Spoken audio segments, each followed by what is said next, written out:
Aujourd'hui, nous abordons la lutte pour le droit des femmes avec Hubertine Auclair.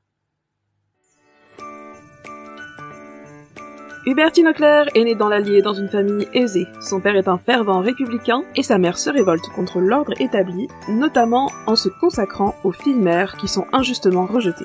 Hubertine envisage de s'engager comme religieuse, mais elle est rejetée par les ordres religieux qui trouvent son caractère trop indépendant. À la mort de ses parents, elle hérite et devient indépendante financièrement. En 1873, elle s'installe à Paris après l'instauration de la Troisième République. Elle rejoint l'association féministe pour le droit des femmes et veut faire changer le code Napoléon qui établit l'infériorité constitutionnelle des femmes. Elle souhaite l'accès à l'éducation, à l'indépendance économique, au divorce et aux droits politiques. En 1876, elle fonde sa propre association, le droit des femmes qui deviendra le suffrage des femmes. Selon elle, les associations féministes de l'époque se concentrent trop sur le droit civil et pas assez sur le droit politique. En 1880, elle demande son inscription sur les listes électorales, en invoquant la loi de 1848 qui stipule que tous les Français sont des électeurs.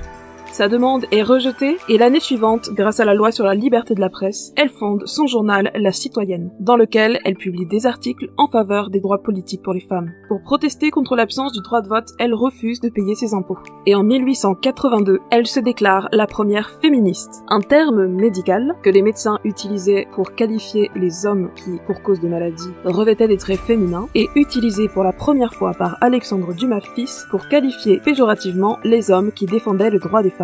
Entre 1888 et 1892, Hubertine Auclair vit en Algérie avec son futur mari, qui est nommé juge de paix. Elle mène une enquête de terrain auprès des femmes arabes. Elle observe leurs conditions et le racisme des colons et estime que la colonisation a aggravé leur situation en créant un double patriarcat, arabe et français. Elle publie un livre et des articles sur le sujet, mais ces publications ont pour effet de renforcer l'opinion négative des colons sur ces femmes. Rentrée à Paris, elle continue son combat pour l'égalité salariale et les droits politiques. En 1907, elle obtient l'éligibilité des femmes au Conseil des prud'hommes. Et en 1908, elle fait la une des journaux en renversant une urne en pleine élection municipale. Son dernier grand coup d'éclat sera de se présenter aux élections législatives de 1910. Les femmes ne sont pas éligibles et sa candidature est déboutée. Elle décède peu avant la Première Guerre mondiale et aura combattu toute sa vie pour que les femmes acquièrent les droits qu'elles ont aujourd'hui.